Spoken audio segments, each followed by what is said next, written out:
Welcome to FLSA Lunch and Learn. We're very excited to talk about this topic and certainly have any questions we can answer for you. We do have about 8 questions throughout the presentation that we're just going to, no right or wrong answer right now, just kind of feeling, where you guys are at. So we will start with the first one. And the first question is on your slide, and it's just, do you know the difference between non-exempt and exempt status? You can scan the QR code, or we're going to put a link in the chat, and you can click on that link. If you can't do either, just go ahead and put your answer in the chat, whether or not, if you know the difference between non-exempt and exempt status. So we have about half the responses come in. Right now, we have some people, the majority of people do know the difference between exempt and non-exempt, and we'll go over that as well in this training, just to tell you what that is. And we're going to just move on to the next question.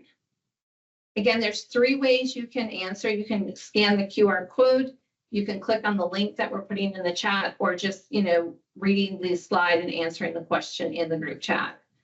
The next question is do you know what your employee's exemption status is? So we do have about half the group has responded, and it's overwhelmingly, most people do know their employee's exemption status. If you are not sure, this is just a great time to say you can certainly reach out to myself, Kathy Pritchard, or Lisa Nicely. You can just email us. We can look it up in Cardinal. We can let you know what that means if you have a question, about any of your employees' exemption statuses. So we will get started with the training. Kathy Pritchard is our employee. She's a wage employee with us in our HR team, and she is going to start off the training and go into what FLSA means. Just to give you a quick overview, the Fair Labor Standards Act, which many of you probably already know, establishes the minimum wage. It talks about and establishes how to pay overtime, what record keeping we need, and it affects employees in both the public and the private sector. Right now, the minimum wage established by the FLSA is $7.25. However, here in Virginia, we currently pay $12, which is considerably higher. And this means it's the minimum wage is for all hours worked over 40 at time and a half. So the minimum wage here in Virginia, just keep that in mind, is $12. Since we just asked the question about exempt versus non-exempt, the FLSA has 2 categories of employees.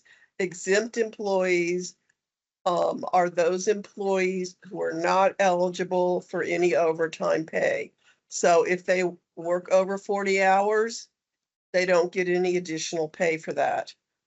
However, the second group is non-exempt, and they must be paid overtime pay for any hours physically worked over 40 in the work week. In the DSAs, we have obviously exempt and non-exempt. Typically, exempt employees are going to be in positions in pay band 5 and above. There may be some instances where there's not, but as far as I know in the DSAs, it's pay band 5 and above. Non-exempt positions, these are positions that are automatically non-exempt. Those are the positions in pay bands 1 to 3, and then all wage positions. Question on whether someone is exempt or non-exempt really affects employees in pay band 4. Those are the ones where we need to look more closely at their duties and responsibilities. In order to determine if an employee is exempt or non-exempt, the FLSA has 7 what they call tests that help determine whether they're exempt or non-exempt.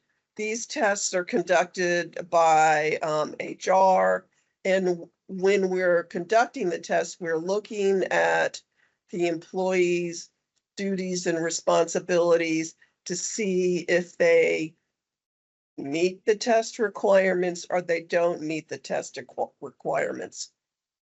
All the tests do contain a salary component. If the employee does not meet that salary component or what they call a threshold, they're automatically non-exempt.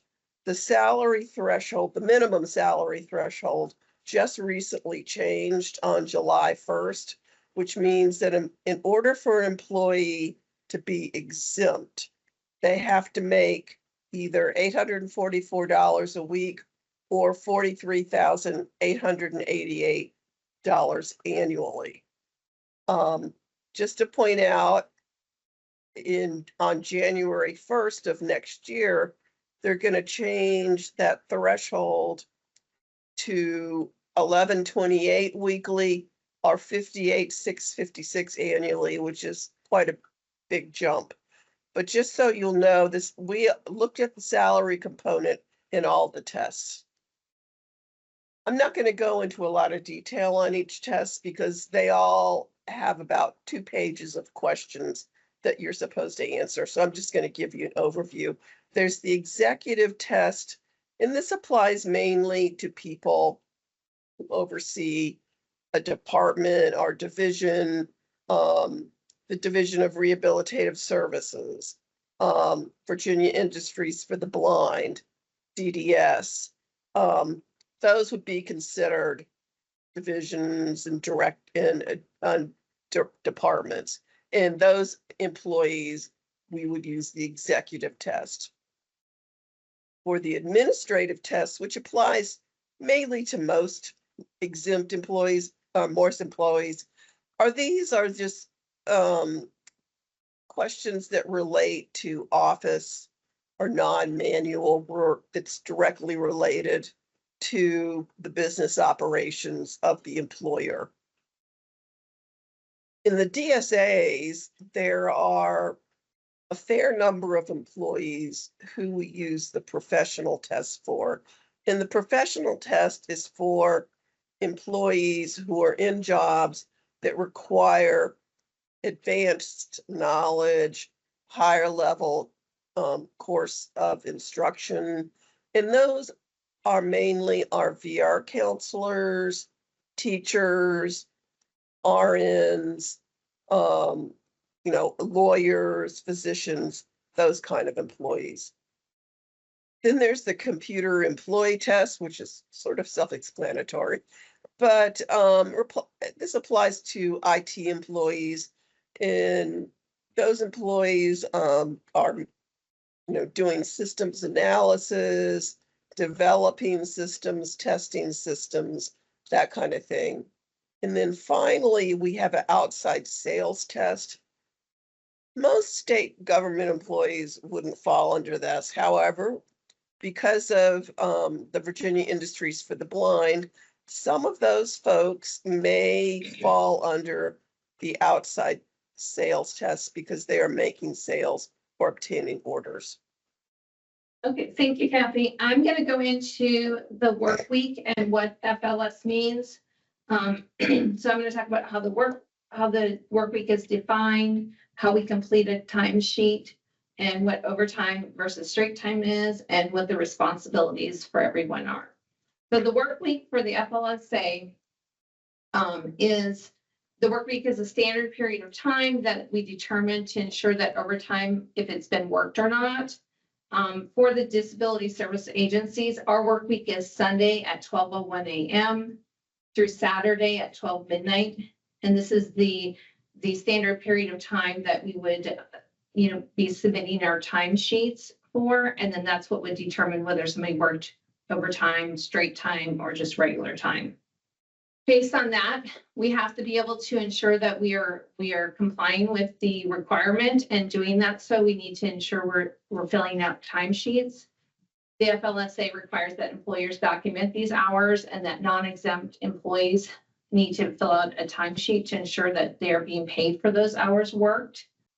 So we are moving to a new time and attendance system in early 2025, which will be easier to navigate than Cardinal. So hopefully that will be sooner than later, but I know people will be very excited about that. Overtime versus straight time. The difference between overtime and straight time is determined by how many hours an employee physically works in a week. And we use that word physically because it means they actually are working versus using some vacation time or holiday time or personal time. And all of that can be added to the time that they're working, but they have to physically work over 40 to get that overtime versus straight time. So non-exempt employees can earn time and 1/2, can receive time and 1/2 compensation for any hours physically worked over 40 hours in the work week. For example, an employee physically works 41 hours in the work week. For that 1 hour overtime would be paid at time and 1/2. Versus non-exempt employees receive straight time when required to work extra hours during the work week, when required to work on holiday, if they're not receiving compensatory leave, or when required to work on a rest day, so long as the hours are physically worked do not exceed 40 hours in their work week.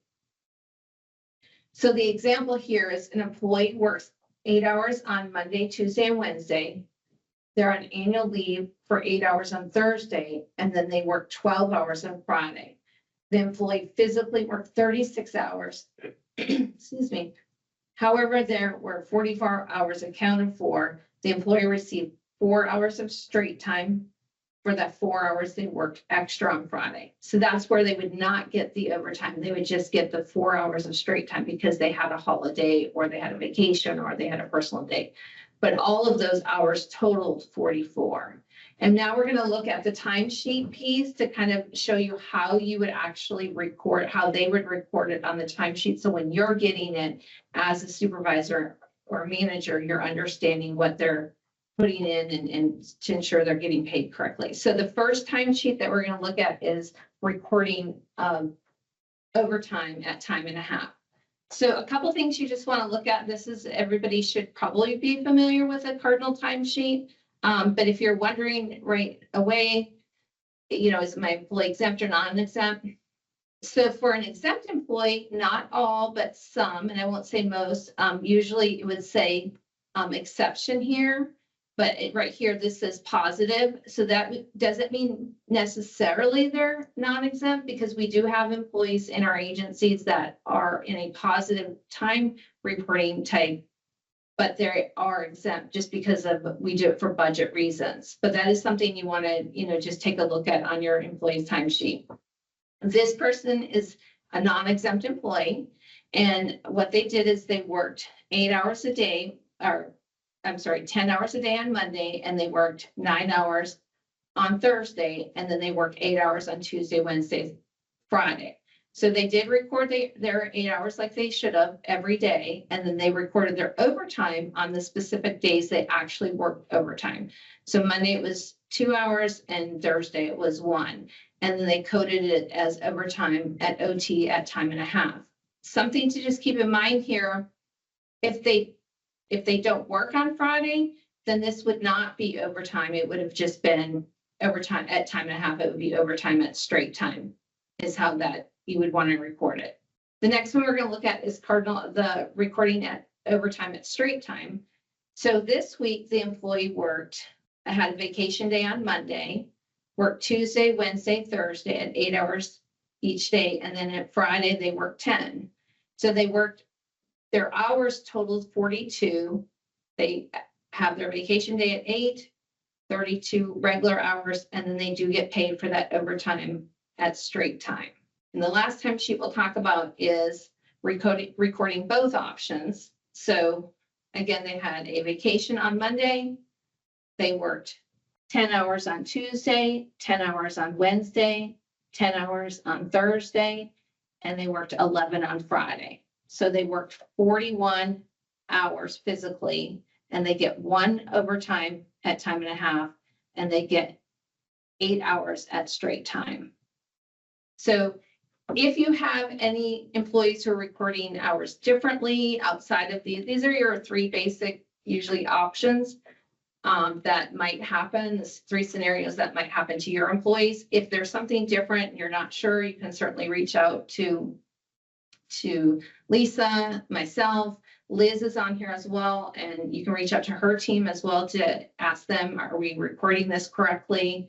If you're a manager and you're not quite sure, somebody put something in, we are here to help you, guide you through to ensure that your employees are being paid correctly. So the next thing we just want to talk about is submitting and approving your timesheet. Just something to be aware of is it is the employee's responsibility to submit their timesheets accurately and timely. We recommend that your employees should be submitting their timesheets on Mondays for the previous work week each week. And then it is your responsibility as a supervisor or manager to ensure you're looking at those timesheets for accuracy. And if there's something on there that you're not quite sure of and you have a question about, ask the employee, ask us. We can certainly help guide you through that. You're going to want to approve the timesheets by the end of the day on Tuesday for the previous work week each week. And just another note to remember, if wage timesheets are not submitted and approved in the time pay period, they do have a chance where they would not get paid on time. So it's really important you have this on your calendar to ensure that your employees are A, submitting their timesheet, and B, that we're getting those timesheets approved in a timely manner. And Kathy's going to take over from here. This is something that many employees and supervisors may not be aware of, but if a non-employee works overtime, even if they did not get prior approval, they still have to be paid. So if you have an employee that just decides they want to work through the lunch hour and they submit it as an hour work, but you don't know anything about it, you still have to pay them. However, at that point, you need to tell the employee you cannot work any extra hours unless you get prior approval. If it's an ongoing situation, you may have to get involved with the standards of conduct for working unauthorized hours. But the bottom line is whether you approved it or not, if they worked additional hours, they still have to be paid for them. I want to talk a little bit about travel time for non-exempt employees. If you're just commuting to work from home, that's not considered extra hours. You don't get paid anything extra for driving into the office from your home. However, if you have a non-exempt employee who is going to go to a conference, travel time for the conference may end up being paid at overtime or straight time.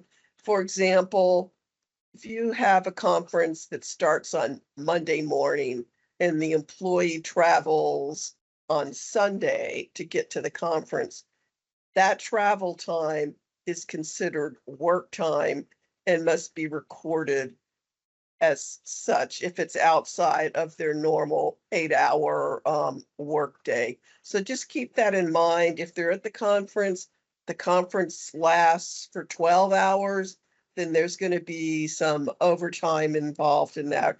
And when they leave the conference, if they end up having travel time that's more than their normal work hours, then they're going to probably receive some sort of either time and a half or straight time. Thank you, Kathy. I think Liz is gonna, she has a couple things she'd like to add about the timesheets. Thank you. I just wanted to go back a couple slides. You don't have to go back in the presentation to talk about the timesheet grid that Cassie was demonstrating when she was talking about how to do the entries on the overtime. I know in the approvals queue for supervisors, it can be kind of difficult to determine exactly what you're approving. So I recommend that when you're working on an approval for an employee, that you actually come back to this screen for the work week that you're trying to do the approvals to make sure that you are fully aware and have a clear picture of what you're approving. We know mistakes happen, but we do spend a lot of time correcting entries that are erroneous. Some of them could end up pay docking the employee in error. So I just recommend for any approval, especially when there's overtime or leave, that a manager come to this screen and make sure that what they're approving is actually what that accurately reflects what the employee worked the prior week. The other thing I wanted to mention was there is a 2-week lag in pay for overtime. So I'm just going to say it's like a whole pay period behind. So if an employee works overtime in this pay period, it's going to be about a month before they see it in their paycheck. A lot of employees think they're going to get it on their next pay and then they're looking for it, but there is a 2-week lag from the approval, not from the entry. It has to be approved in Cardinal before it appears in the employee's paycheck. That's all I had. Thank you. Thank you, Liz. Okay, so what's the right answer? We're done with our presenting information on FLSA, but we do have some questions we just kind of like you to ask you, and these are going to be same thing. You can go to your QR code right on the screen. We can click on the link in the chat. And then this is a question we'd like you to answer is your non-exempt employees likes to come in a half hour early to get settled, catch up on emails, etc. Is this employee eligible for overtime? So we're going to give you a few minutes to take a look at that question. But again, your non-exempt employees likes to come in a half hour early to get settled, catch up on emails, etc. Is this employee eligible for overtime? Okay, we're just slowing down. So if your non-exempt employee likes to come in a half hour early to get settled, catch up on the emails, overall, this answer is going to be yes. Is this employee eligible for overtime? Yes. The answer is yes, they are eligible if they work physically over 40 hours. If they come in every single day and they're scheduled 40 hours, they would be eligible for 2.5 hours overtime because they worked a half hour early every single day outside of their schedule. So that's just something you want to make sure that employees are working. They need to get paid for all hours worked. If they were on vacation and they came in before, it would be straight time. So it wouldn't be that time and a half, but they still would be paid hours worked when they are coming in if they used a vacation, a personal day. Okay, the next question we have, again, if you want to scan the QR code, your exempt employee has a meeting that runs past their normal end time. Is this employee eligible for overtime? I probably should have said most people did say yes on the last question. Overall, more people said yes than no. Okay, I think we've slowed down. So to this question is your exempt employee has a meeting that runs past their normal end time. Is the employee eligible for overtime? So the majority of people said no, which is correct, that if an employee is exempt, if they work over 40, they don't get paid overtime or overtime straight at time and a half or overtime straight time. Okay, our next question is, your non-exempt employee is away for an overnight conference. The employee is driving to the conference after work hours. Is this employee eligible for overtime? Your non-exempt employee is away for an overnight conference. The employee is driving to the conference after work. Is this employee eligible for overtime? So overall, the answer is yes. And generally, they would be eligible for overtime. If they physically worked over 40 hours, they would get paid overtime. It is time worked, so they would get paid for it. You would if they work the 40 hours, then they would get that as overtime if their hours ended up being more than 40. Okay. The next question is, we just have a couple more left. We have about 3 more left. So your employee takes a vacation day during the week. Something urgent comes up and you need the employee to work on Saturday. Would they receive 1.5 hours of overtime, straight time, or no extra pay? So the answer to this one is it depends on the employee's exemption status. That's the first thing, if they're exempt or non-exempt. So if they're exempt, they wouldn't get any extra time paid. But if they are non-exempt, they would receive straight time if the physical hours worked are less than 40. If they, so if they didn't work over 40, they would just get straight time up to the 40 hours in addition to their vacation day. Okay, next question. Your employee takes a vacation day during the week, same scenario, something urgent comes up, you need the employee to work on Saturday. Can you flex the time and allow them to take a different day off next week? So same scenario, can you flex the time and allow them to take a different day off the next week? Okay, with the same scenario, your employee takes a vacation day during the week, something urgent comes up, you need the employee to work on Saturday. Can you flex the time and allow them to take a different day off next week? This depends on the employee's exemption status as well. You are not able to flex a non-exempt employees from week to week. It has to be flexed within that same work week. So if they worked over Monday for 10 hours and you could flex that time off the rest of the week, Tuesday through Friday. Whereas an exempt employee, you could, if they work more than 40 hours and you needed them to work on Saturday, you could flex their time the following week. And most people said no. And I'm thinking that's because they were assuming it was a non-exempt employee. Okay, this is our final question for y'all. Can your employees work an alternate work schedule? Can your employees work an alternate work schedule? So we'll give you a few minutes to look at that one as well. So on this question, can your employees work an alternate work schedule? We're kind of divided here. We have half that say yes and half that say depend and a couple that say no. So it is a depends question. It's a yes and no. So non-exempt employees can work an alternate work schedule within the same work week. They cannot do it in the same pay period, for example. So for example, they can work 5 8-hour days, they can work 4 10-hour days, or they can work 4 9-hour days and 1 4-hour day. Non-exempt employees cannot work an alternate work schedule that would require them to work more than 40 hours in one work week and less than 40 hours in the next work week. For example, non-exempt employees cannot work 44 hours one week and 36 hours the next week. This would violate the FLSA and would require 4 hours of time and a half for the 44-hour work week, and potentially would be pay docking for the 36-hour work week the next week. So it's really important that you understand that if your employees are exempt or non-exempt and how you would be flexing their time or their alternate work schedules. So those are the questions we have for you, and we have some questions that came through in chat. So one of the questions, is there a single report for exemption status? There is a report that we can run for exemption status, and we can run that. If that's something that's in Cardinal that we would run, so you would have to ask us. Okay, the next question, and Liz, probably you will want to respond to this question. Has the new system been tested for accessibility?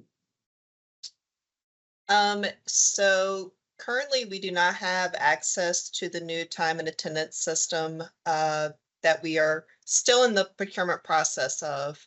But when we do have access and we get past the align stage, we will be engaging Dan from DBVI to do some testing for us, some accessibility testing. However, that was one of the very first requirements that we looked for when we were shopping for a external time and attendance system.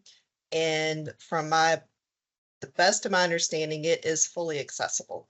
Okay, we have another question that just came in. Are other state agencies already using the new TAL system?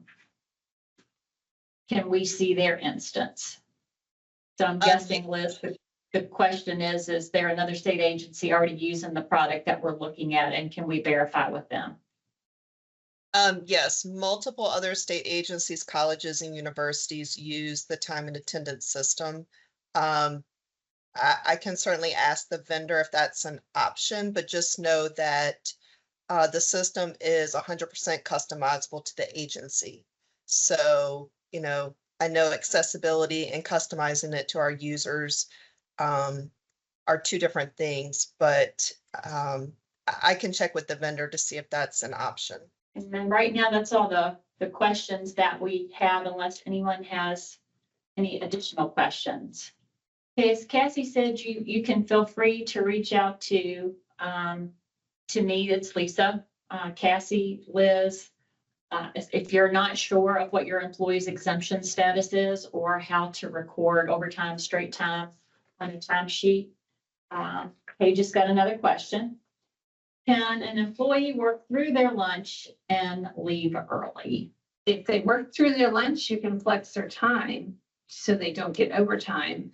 I wouldn't make the practice of not having your employee take a lunch. I think the best practice is we would like our employees to take that rest time to ensure you have the coverage in your office. There may be many reasons, but generally you would want your employee to take their lunch time.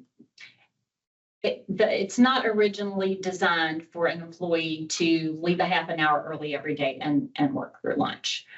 There are certain positions that, like a police department, they work a straight 12-hour shift. Their lunch is included in that because they don't have a designated lunchtime, and depending on the structure of their job for that day, or if they're on a call, their lunch is included in that day, but most of our positions aren't set up that way. We got another question. Must you take 30 minutes if you work 6 hours? They must be afforded a lunch break with 6 hours. It's not required. And typically your classified staff aren't going to be working 6 hours. That would be more for your wage employees. But we have to at least afford them one. When you look at Virginia and the work week and the FLSA status, I know California is different. They look at day, we look at week. Hey, Lisa, I think there was a question further back that's asked when you were talking about if an employee takes leave during the week and then works on a Saturday, can they just forego the leave? If you see it there, can you read it, how it's worded? Yeah, I want to say Monica Lincoln asked it. Yeah, can you allow them just to save their vacation day for another time? If they're working more than 40 hours in a week, is that what you're asking? Monica, if you want to unmute yourself and ask your question so we can make sure we give you the best answer. And maybe Monica signed off. A couple people I've noticed have left. So it was the example where one of the questions, an employee takes a day off during the week, but then an emergency comes up and works on the weekend. Are they eligible for overtime? And I believe what she's trying to ask is, could the employee just not apply the leave during the week and substitute that for the time worked on that Saturday? So basically doing a wash as much as Yes. they can. Yeah, as long as it's adjusted in that week, especially for non-exempt employees, that shouldn't be an issue. We are coming up on, we got about 10 more minutes, but if there are no other questions, we certainly will send, the PowerPoint out to anybody who would like to have it. We are also, like I said, we were recording it, so we are going to get this onto the DSA site shortly. But if there are any other questions, that's it for today. We thank you for coming. We appreciate your time, that you took the time to come and join us. And like I said, we will get this out to you and reach out to any of us, Liz, Lisa, myself, Kathy Pritchard, and if you have timesheet questions or any other questions about your employees' exemption status. Have a good day, everyone.